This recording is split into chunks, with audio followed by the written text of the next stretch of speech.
फिर प्रधानमंत्री के द्वारा मैसेज आया। आपने अगर सीक्वेंस देखा हो तो सबसे पहले डोनाल्ड ट्रंप का एक सुबह मैसेज, फिर सेकंड मैसेज, फिर एम्बेसडर का मैसेज, फिर ट्रुथ पर ट्रंप का मैसेज, फिर व्हाइट हाउस का मैसेज और फिर प्रधानमंत्री मोदी का मैसेज। इस पर विपक्ष का कहना था कि सारे अनाउंसमेंट ट्रंप ने ही क्यों किए, आप लोगों ने क्यों नहीं किए। इसका जवाब जो समझ में आता है वो केवल इतना है कि भाई साहब, चूंकि सैंक्शन उसने लगाए थे, हमने नहीं, तो सैंक्शन से मुक्ति उसको देनी थी, हमको नहीं। हम उस साइड थे जो प्रतिबंधित थे, हम प्रतिबंध हटाने के लिए कुछ कर नहीं पाए, लगाने वाला वो था, हम केवल भुगत रहे थे। भुगत रहे थे तो भाई हटाने वाला ही जानकारी देगा, तो हटाने वाले ने जानकारी दी, प्रधानमंत्री ने इस बात की थैंक यू बोल दी कि sir thank you so much, आपने बढ़िया कर दिया। रात 10:30 बजे इस प्रकार के ऐलान होते हैं और भारत के प्रधानमंत्री इस बात का धन्यवाद देते हैं। देखिए, खैर, इसको खुशी के रूप में सेलिब्रेट किया जाना चाहिए कि आज भारत के ऊपर से प्रतिबंध हटे हैं, लेकिन इसका एक पक्ष और है जिसे हम समस्त भारतीय महसूस तो कर ही सकते हैं।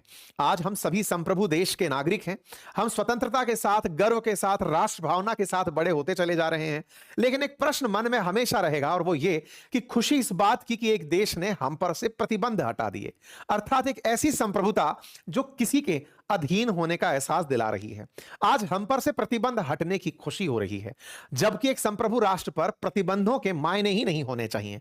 लेकिन विश्व को वैश्वीकरण के इस दौर में यह समझने की आवश्यकता है, भारत ही नहीं, संपूर्ण दुनिया के देशों को समझने की आवश्यकता है कि पावर एब्सोल्यूट होती है तो वो अमेरिका जैसी होती है, जो किसी भी देश पर, फिर चाहे रूस हो, चाइना हो, भारत हो, ब्रिटेन हो, जहां भी हो, उन सब पर अपनी मर्जी से टैरिफ लगाता है और अपने तरफ से जब वो फैसले करता है तो उससे फैसलों में जो राहत मिलती है उसे सेलिब्रेट किया जाता है। सेलिब्रेशन भारत का भी है कि भारत के ऊपर से सैंक्शन हटे हैं और भारत आने वाले समय में और ज्यादा ग्रोथ कर पाएगा क्योंकि अमेरिका ने हमें मुक्ति दी है। प्रधानमंत्री का इस बात के लिए सुबह सुबह सम्मान किया जाता है एनडीए की पार्लियामेंट्री पार्टी मीटिंग में कि साहब आपने बड़ा अचीवमेंट किया कि आपने ट्रंप के साथ ट्रेड डील कर ली। यह सम्मान इस बात का था कि प्रधानमंत्री जी, आपने इतने समय से जो ट्रंप लगभग 90 बार कह चुके थे कि भारत पाकिस्तान के बीच मैंने युद्ध रुकवाया, भारत को हर लेवल पर जिस तरह से ट्रंप ने ग्रिल करने का प्रयास किया, लगभग हर अंतरराष्ट्रीय मंच पर उसे जो फुटेज खानी थी भारत के नाम पर वो खाई। आज भारत अपनी जिजीविषा से कहिए, अपनी जिद से कहिए, अपने स्टैंड से कहिए, एक काम करने में कामयाब हुआ और वो ये कि आज एशिया में सबसे कम टैक्स पर भारत है। पाकिस्तान पर 19% टैरिफ है, चीन पर 30-35% टैरिफ है, हर देश पर, केवल एशिया में जापान है जिस पर 15% टैरिफ चल रहा है। लगभग एशिया के मेजर इकोनॉमीज से भारत के ऊपर टैरिफ कम है। यह भारत की एक बहुत बड़ी उपलब्धि है। उस समय पर जब ट्रंप पूरी तरह से झुके पड़े थे पाकिस्तान के पक्ष में, उसके बावजूद भी हम ट्रेड डील कराने में कामयाब हुए। जिस तरह से ट्रंप भारत के साथ चिढ़े हुए थे, जिस तरह से ट्रंप ने भारत के साथ अपना ईगो क्लैश कर लिया था, जिसके बारे में कहा जा रहा था यहां के स्टीव विटकॉफ के द्वारा भी, तमाम जो राजनेता थे जो बार बार बयान में प्रधानमंत्री पर आरोप लगा रहे थे कि बस मोदी जी ने बात नहीं की ऑपरेशन सिंदूर के बाद, केवल इस वजह से उन्हें टैरिफ भुगतना पड़ा, उसके बावजूद भारत ट्रेड डील कराए ले गया।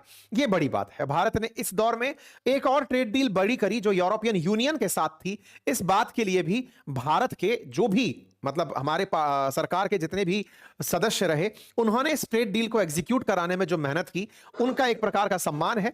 देश की लीडरशिप का यहां पर सम्मान हो रहा है। आप सभी को ऐतिहासिक रूप से तो यह जानकारी है ही, ट्रंप जब दुनिया के सामने राष्ट्रपति ऑफ वर्ल्ड बनकर आए थे, तब उन्होंने पूरी दुनिया को आते ही भेंट में जो बांटा उसका नाम टैरिफ था। कहा था कि तुम कोई भी हमारे देश में अगर सामान बेचोगे तो हमें कर का भुगतान करोगे, कंप्लीट लगान की वसूली होगी, और उन्होंने करना शुरू किया।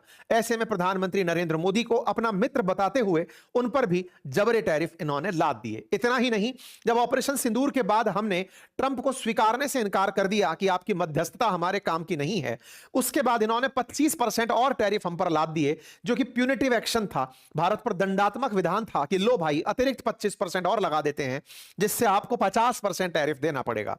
भारत हालांकि तब भी नहीं झुका। आज तक ट्रंप के लगभग 90 बार यह कहने के बाद कि मैंने भारत पाकिस्तान का युद्ध रुकवाया, उसके बावजूद भारत ने ट्रंप को अपनी तरफ से कोई बयान नहीं दिया, केवल साफ कहा कि यह सब हमारा किया धरा था। इतने प्रयासों के बावजूद भी भारत अपने पास 18% टैरिफ लेने में कामयाब हुआ।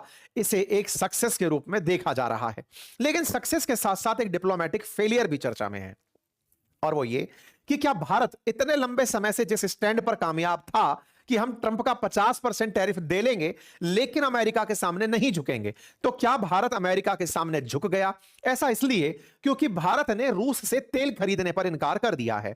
ऐसा ट्रंप का कहना है कि प्रधानमंत्री ने उन्हें आश्वस्त किया है कि अब रूस से तेल नहीं खरीदा जाएगा। जब यह बात निकल कर आती है, क्योंकि ट्रंप ने इन पिछले दिनों में भारत को रूस के साथ डेड इकोनॉमी तक कह दिया था कि भारत एक डेड इकोनॉमी है। भारत के साथ उन्होंने तमाम प्रकार से वो आरोप प्रत्यारोप भी लगाए कि यूक्रेन में होने वाले युद्ध को भारत फाइनेंस कर रहा है। तो क्या भारत ने अमेरिका को मनाते मनाते, ट्रेड डील करते करते रूस के साथ अपना तेल खरीदने का जो समझौता है वो रद्द कर दिया? क्या जो यूरोपियन यूनियन की हमने ट्रेड डील अभी की थी जिसमें प्रॉमिस किया था कि आपको हम तेल बेचेंगे, भारत यूरोपियन यूनियन को आश्वस्त किया था कि आपको सस्ता तेल उपलब्ध करवाएंगे, रिफाइन करके दुनिया की सबसे बड़ी रिफाइनरी चला के, क्या हम उससे पीछे हट गए? क्या हमने कुछ दिनों पहले जो ईयू के साथ ट्रेड डील हुई है उससे किनारा कर लिया है? तो शायद इसका जवाब ना में है। और वो कैसे? यहां रीड बिटवीन लाइंस की बातें हैं। भारत ने रूस के साथ जो तेल खरीदने का समझौता रद्द किया उसके अंदर एक लाइन पढ़ने योग्य है और वो ये कि हम रूस से खरीदकर कोई भी तेल एक्सपोर्ट नहीं करेंगे। तो नंबर 1, भारत ने रूस से तेल खरीदना बंद कर दिया है, अपनी जरूरतों के लिए खरीद रहा है। यह बात अभी क्लियर होना बाकी है। नंबर 2, हम यूरोप को तेल बेचते रहेंगे। यह बात इस पर टिकी है क्योंकि ट्रंप खुद कह रहे हैं कि भारत अमेरिका से और वेनेजुएला से तेल खरीदेगा। चूंकि वेनेजुएला का ऑयल हार्ड ऑयल कंसीडर किया जाता है, भारी क्रूड ऑयल कंसीडर किया जाता है, ऐसे में भारत क्रूड ऑयल परचेज करके यूरोपियन यूनियन देशों को बेचता रहेगा। तो क्रूड ऑयल रिफाइन होगा और यूरोप को बेचा जा सकेगा। यहां पर भी ट्रंप के साथ हुई बात सही बैठती है और यूरोपियन यूनियन के साथ कोई झूठ नहीं बोला गया है, यह पता चलता है। तीसरी बात, ट्रंप ने कहा है कि $500 बिलियन का भारत तेल सामान खरीदेगा। $500 बिलियन का सामान कितने दिनों में खरीदेगा यह नहीं बताया गया है। ऑलरेडी भारत $40 बिलियन का गुड्स खरीदता है और $40 बिलियन की सर्विसेज अमेरिका से परचेज करता है। $80 बिलियन का हमेशा का परचेज है। अब अगर उसे 500 बिलियन तक पहुंचाना है 2 साल में, 5 साल में, यह लाइन उसमें नहीं बताई गई है। जो मुझे लगता है हो सकता है कि 2030 तक का एक टारगेट लिया गया हो। ऐसा इसलिए क्योंकि अपन ने ईयू की डील में $200 बिलियन का डेट डील का 2030 तक का टारगेट रखा है 26 में चलते हुए। अगर इनके साथ $500 बिलियन का खरीद का डील होता है तो वो इजीली अटेनेबल है। और वो कैसे? क्योंकि भारत बड़ी मात्रा में तेल इंपोर्ट करता है और ऐसा तेल इंपोर्ट अगर करना जारी अमेरिका और वेनेजुएला से रहता है तो भारत 500 बिलियन का इंपोर्ट करने में कामयाब होगा, जिसके एक्सपोर्ट के रूट ऑलरेडी खुल चुके हैं। कुल मिलाकर भारत ने ईयू के साथ जो फ्री ट्रेड एग्रीमेंट किया है उसके लिए भी अमेरिका के साथ हुआ ट्रेड डील भारत के पक्ष में ही खड़ा होगा, ऐसा प्रतीत होता है। भारत के विदेश मंत्री फिलहाल जो अमेरिका में है वो लगातार इस ट्रेड डील में सक्रिय थे। भारत के अंदर तमाम लेवल पर बातचीत चल रही थी। जब से अमेरिकी राजदूत सर्जियो गोर भारत आए हैं तब से लगातार डील को लेकर के प्रोग्रेस डिस्कस की जा रही थी। आपको याद होगा जब यूरोपियन यूनियन से हमारी डील चल रही थी उसी समय पर अमेरिका बहुत तेजी से सक्रिय हुआ था, क्योंकि उन्हें कहीं ना कहीं इस बात का पूर्वाभास था कि भारत अगर mother of all trade deal कर गया तो हमारे साथ में इतना उत्साह नहीं बचेगा। और आज समस्त भारतीय जो अमेरिका और भारत की ट्रेड डील से बहुत ही एवरेज रिएक्ट करते हुए दिख रहे हैं कि हाँ ठीक है, हो गया तो क्या ही फर्क पड़ रहा है। इसके पीछे का बड़ा कारण यह है कि शेर आएगा, शेर आएगा, शेर आएगा, लेकिन शेर की जगह तेंदुआ भी आ गया या शेर की जगह बब्बर शेर आ गया तो हमें शेर का क्रेज खत्म हो गया।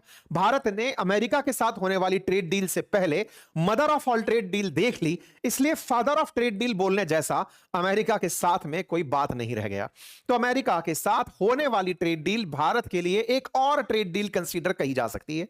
चूंकि यहां पर 0% टैरिफ की बातें नहीं हुई हैं इसलिए उत्साह नहीं है। हां, राहत है कि 50% की जगह 18% टैरिफ देना पड़ेगा। और चूंकि इसमें भारत बराबरी वाले पक्ष पर बैठकर बात नहीं किया जैसा यूरोप के साथ किया हो, बल्कि उन्हें 0% टैरिफ पर हम अपने देश में एंट्री देंगे, हमारा सामान 18% पर उनके देश में एंट्री करेगा, $500 बिलियन का हम इंपोर्ट करेंगे, ये डील ना होकर के संधि प्रतीत होती है। यह वैसा होता है जैसे किसी देश को आपने अपने शर्तों पर मना लिया हो। जैसे आप पुराने समय में कुछ देशों के बीच युद्ध सुना करते थे और युद्ध में कहते थे कि हां भाई अब दोनों के बीच में संधि हो गई है, तुम्हें ये करना होगा, इतना देना होगा, अपनी तरफ से बातें बोली जाएं। अमेरिका वही किया, अपनी तरफ से अनाउंसमेंट किया, हम उसको बस सेलिब्रेट कर रहे हैं। सेलिब्रेशन होना लाजमी भी है। अब शायद ही दुनिया का कोई देश बचकर यह कह पाए कि हम अमेरिका के बिना रह सकते हो या अमेरिका के बिना हम सरवाइव कर पाए हों। दुनिया ने, इवन ट्रंप ने पूरी दुनिया के सामने यह तो स्पष्ट कर दिया है कि अमेरिका जो चाह रहा है वही हो रहा है। जिन देशों के अंदर थोड़ा बहुत घमंड था इस बात का, फिर चाहे वो रूस था, चाइना था, या वर्ल्ड का कोई भी ग्रुप था, चाहे यूरोप ही था, वो कहीं ना कहीं अमेरिका की पावर पिछले एक साल में इस तरह से एक्सेप्ट करने में तो कामयाब हो गए हैं कि अगर ये डील के ऊपर टैरिफ लगाता है तो उसका अर्थव्यवस्था पर असर पड़ता है। पहली बार दुनिया ने बायर की परचेजिंग पावर से अर्थव्यवस्था को परेशान होते देखा। दौर आएगा चाइना का, जिसमें वो सेलर के पॉइंट ऑफ व्यू से दुनिया पर टैरिफ थोपेगा। वो भी अपने आप में एक सेकंड दौर होगा, देखने योग्य होगा। उसके बाद समय आएगा भारत का, जब भारत इन दोनों से सीखकर किसी के साथ खरीद पर तो किसी के साथ बेच पर रोक लगाएगा। ऐसी आप और हमसे इस देश को उम्मीदें होनी चाहिए कि आज भारत जिस राह पर चल रहा है, हम केवल बातचीत करके कंज्यूमर बनकर ना रह जाएं, हम मेक इन इंडिया जैसी चीजों को बढ़ावा दें, भारत के अंदर मैन्युफैक्चरिंग हब बने, भारत अर्थव्यवस्था का वो केंद्र बने जिसके बिना दुनिया फैसले ना ले पाए। खैर, फिलहाल तो आज जो हुआ है उस पर ही प्रतिक्रिया का वक्त है। भारत पर टैरिफ की राहत है। 18% टैरिफ लगकर भारत एशिया के अंदर लोएस्ट टैरिफ डोनर्स में से एक हो गया है। इंडिया पर 18% टैरिफ है, बाकी जितने भी पड़ोसी हैं उन पर टैरिफ कहीं ना कहीं अधिक है। ब्रिक्स देशों में सबसे कम टैरिफ पे करने वाला देश भारत रह जाएगा। इसके बाद में जापान है, जो कि ब्रिक्स का हिस्सा नहीं है, वो 15% टैरिफ के साथ एशिया का सबसे कम टैरिफ डोनर रहेगा। कुल मिलाकर के अमेरिका के साथ अगर हम ट्रेड की बात करें तो भारत और अमेरिका के बीच 212 बिलियन डॉलर का ट्रेड हुआ था 2024 में। कंफ्यूज मत होइएगा, आप 120 बिलियन तक सुनते आते हैं, अचानक 212 जब मैं फैक्ट बोलता हूं तो ये क्या है? 212 का मतलब है गुड्स और सर्विस मिलाकर के। हम अगर गुड्स केवल की बात करें, यानी वस्तुओं की केवल हम बात करें, तो 128.9 बिलियन डॉलर का व्यापार था, जिसमें भारत व्यापार करके अमेरिका के साथ लगभग 40 बिलियन डॉलर का 45 बिलियन डॉलर का मुनाफा कमाता था। वस्तु व्यापार में भारत लाभ कमाता था। वहीं पर सर्विसेज के मामले में हम 80-82 बिलियन डॉलर के आसपास का व्यापार करते थे, जिसमें 41 बिलियन का एक्सपोर्ट और 41 बिलियन का इंपोर्ट हुआ करता था। तो 80 के आसपास वो और 120 के आसपास का, 120-30 के आसपास का गुड्स, ऐसे मिलकर 210 के आसपास हमारा बिलियन डॉलर के आसपास ट्रेड पहुंचता है। ठीक है, इनमें से चूंकि अमेरिका हमें 40 बिलियन डॉलर के आसपास का गुड्स बेचता है और लगभग 41 बिलियन डॉलर के आसपास हमसे सर्विसेज एक्सपोर्ट करता है, तो कुल मिलाकर अमेरिका हमें 80 बिलियन डॉलर के आसपास एक्सपोर्ट करता है। ठीक है, फिलहाल के लिए इन दोनों के बीच में जो ट्रेड डील हुई है, इसमें 500 बिलियन डॉलर की ट्रेड डील पहुंचने की उम्मीद है 2030 तक, जब ये 212 बढ़कर 500 हो जाएगा। और इसको होने में कोई बहुत बड़ी रॉकेट साइंस नहीं है। इसके पीछे का तर्क यह है क्योंकि दोनों देश व्यापार करके अगर ऑयल के ऊपर काम करना शुरू कर गए तो यह व्यापार अगली साल ही 300 बिलियन डॉलर तक पहुंचता साफ दिख रहा है। अब सवाल है कि अगर ट्रेड डील में राहत आई है, टैरिफ कम हुए हैं, तो कौन से सेक्टर को लाभ होगा? साथियों, जेम्स एंड ज्वेलरी जो कि बड़ा अमेरिकी बाजार है, उसे राहत मिलेगी। टेक्सटाइल और गारमेंट को राहत मिलेगी। आईटी सर्विसेज को, ऑटो कंपोनेंट्स को राहत मिलेगी। लेकिन अभी भी जो कुछ चीजें ऐसी हैं जिन्हें क्लियर होना बाकी है, वो ये कि ये जो 18% टैरिफ दर है, ये आज से लागू है या फिर रूस से तेल खरीदना रोक देंगे तब लागू होगा, क्योंकि वो अभी डेडलाइन नहीं मिली है। 500 बिलियन डॉलर का जो लक्ष्य है, ये कैसे कंप्लीट किया जाएगा, इसमें कृषि का क्या लेना देना है? और जो अमेरिकी वस्तुएं हैं उन पर टैरिफ जीरो होने का क्या मतलब है? क्या हम पर लगा हुआ जो प्यूनिटिव एक्शन था, जो दंडात्मक विधान था, सैंक्शन के रूप में 25% था, वो खत्म हो गया है? इस पर क्लैरिटी अभी नहीं है। लेकिन हां, एग्रीकल्चर और डेयरी को लेकर एक अनसर्टेनिटी जरूर आई है, और वो क्या है? अमेरिका के सेक्रेटरी ब्रूक रॉलिन हैं, जो कि अमेरिका के कृषि मंत्री हैं। उन्होंने ट्रंप को धन्यवाद देते हुए कहा कि अमेरिका को अमेरिकी फार्म प्रोडक्ट अब इंडिया के मैसिव मार्केट में जा पाएंगे। जब इन्होंने यह बात बोली कृषि मंत्री ने, तो इससे भारत के अंदर एक हलचल पैदा हुई कि क्या भारत ने अमेरिका की जेनेटिकली मॉडिफाइड फसलों को भारतीय बाजार में अनुमति दे दी है? क्या भारत ने अमेरिकी जो जेनेटिकली मॉडिफाइड फसलें हैं उनको बाजार में आने की अनुमति दे दी है? जेनेटिकली मॉडिफाइड वो फसलें जिन्हें अमेरिका जीनों में परिवर्तन करके मजबूती के साथ लेकर आता है, जिनकी प्रोडक्टिविटी अमेरिका बढ़कर करता है, भारत उन्हें इजाजत इसलिए नहीं देता क्योंकि अमेरिका में अक्सर वो फसलें जानवरों के लिए होती हैं, यहां इंसान कंज्यूम कर रहे होते हैं।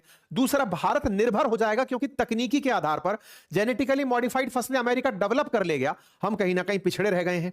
ऐसे में हम कहीं ऐसा ना हो कि बीज के लिए भी अमेरिका आधारित हो जाए, तो भारत जीएम क्रॉप्स को अपने देश में आने का विरोध करता रहा है। लेकिन कृषि मंत्री के बयान से क्या इतनी सारी फसलें अब भारत में जीएम क्रॉप्स के रूप में बिकने लगेंगी, जिस पर प्रधानमंत्री ने कभी कहा था कि हम कुछ भी हो जाए जीएम क्रॉप्स को अपने देश में नहीं आने देंगे?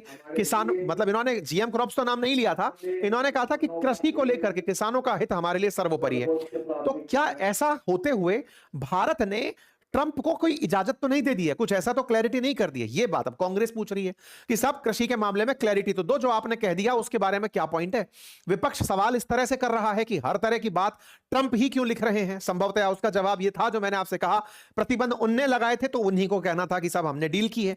खैर, ऐसे में ट्रंप की तरफ से जो भी रहा हो, फिलहाल अपोजिशन के सवाल यही है कि आप पर 18% टैरिफ है और उनकी वस्तुओं पर 0% टैरिफ है, यह कैसा व्यापार है। कुल मिलाकर विपक्ष का काम सवाल पूछना है, वो जो कर रही है, लेकिन यहां यह समझने की बहुत ज्यादा जरूरत है कि भारत अमेरिका के बीच के ट्रेड डील्स में, और यह समस्त भारतीयों को समझने की जरूरत है बिना किसी पार्टी पॉलिटिक्स के, कि जब ट्रंप ने टैरिफ लगाए तो उस समय पर अपोजिशन की तरफ से जो काम किया जा रहा था उसमें, जैसे राहुल गांधी जी की बहुत सारी तस्वीरें ऐसी बाहर आई जिसमें कौन से सेक्टर प्रभावित हुए ट्रेड टैरिफ की वजह से, उनसे मुलाकात करते हुए दिखाया गया कि देखो सरकार ट्रेड डील नहीं कर पा रही है, इससे ये सेक्टर्स यानी टेक्सटाइल सेक्टर को यह नुकसान हो रहा है, वो वहां पर दिखाई दिए थे। अर्थात विपक्ष लगातार सरकार की नाकामयाबी कि वो ट्रेड डील नहीं कर पा रही है वो दिखाने में कारगर हो रहा था। लेकिन जैसे ही सरकार ये करने में कामयाब हुई है कि लीजिए हमने ट्रेड डील कर दी, 50 का सीधा 18% टैरिफ लेकर एशिया के सबसे कम टैरिफ पर हम आ गए, तो सवाल अब दूसरा बनता है विपक्ष के दिमाग में कि उनका तो 0 मिल रहा है, हमको 18 क्यों देना पड़ रहा है। देखिए फिर से वही वाली बात है, हम उस तरफ खड़े हैं जहां पर बराबरी नहीं हुई है, और ये वो भी जानते हैं जो सरकार से सवाल कर रहे हैं।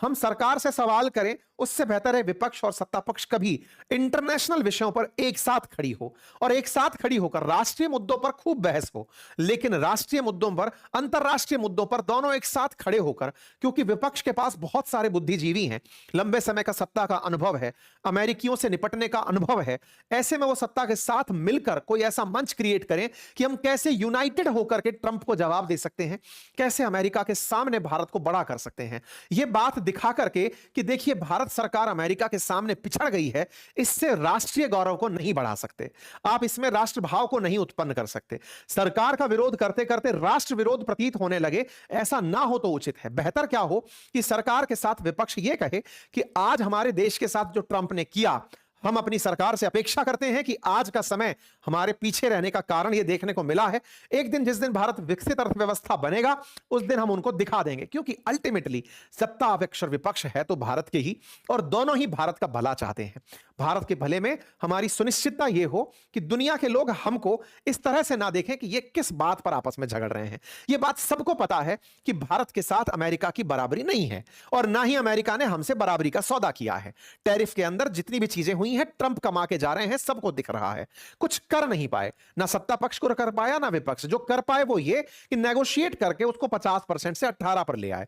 उसको इस बात का फर्क भी नहीं पड़ रहा था। 30 ट्रिलियन की अर्थव्यवस्था में अगर $100 बिलियन का व्यापार अटकता भी है तो उसको तो रस आ रहा था, क्योंकि दुनिया की सबसे ज्यादा पॉपुलस कंट्री को वो छेड़ रहा था। तो ऐसे में इस व्यक्ति के साथ डील करने का अनुभव साझा हो तो ये और अच्छा निकल कर आए। खैर, विपक्ष का काम सत्ता से सवाल पूछकर और सरकार को जागरूक करने का भी है, तो वो लगातार सवाल पूछ करके सरकार को सुनिश्चित कर रहे हैं, अकाउंटेबल बना रहे हैं। आप लोग इस विषय पर क्या सोचते हैं जरूर बताइएगा। ऐसे समय पर जब बजट सत्र चल रहा हो तो बजट के अंदर भी इस बात पर प्रस्ताव लाने की बात चल रही है कि सीधा एडजर्नमेंट मोशन लाया जाए और सरकार पूरे देश को बताए कि बताओ क्या क्या डील हमने यहां पर फाइनल की है। लेकिन जो भी हो, बाजार ने इसे बड़ा सकारात्मक रूप से लिया है। ले भी क्यों ना, जब पहले 85,000 से 72,000 के अंक तक टैरिफ के चलते भारत का बाजार गिर गया था, ऐसे में जब यह सूचना आई कि बाजार में ट्रेड डील हो गई है तो बाजार ने सीधा सीधा 2,500 अंक की बढ़त देखी है।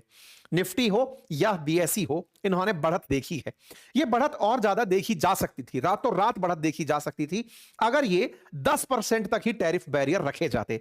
18% की जगह अगर 10% के आसपास की वैल्यू आती तो इसके अंदर और सुधार देखने को मिल सकता था, और भी भविष्य में सुधार देखने को मिल सकता है जब क्लैरिटी आना शुरू होगी कि ये 50% से सीधा घटकर 18 हुआ है कि 25 से 18 हुआ है। अभी इंतजार है, डॉक्यूमेंट्स के बाहर आने पर बाजार में राहत की सांस आएगी, बाजार ग्रोथ करेगा, ऐसी सभी को उम्मीदें हैं, क्योंकि अल्टीमेटली बाजार के अंदर रुपया मजबूत हुआ है और अब स्टॉक मार्केट अपनी दिशा पकड़कर चलने लगा है।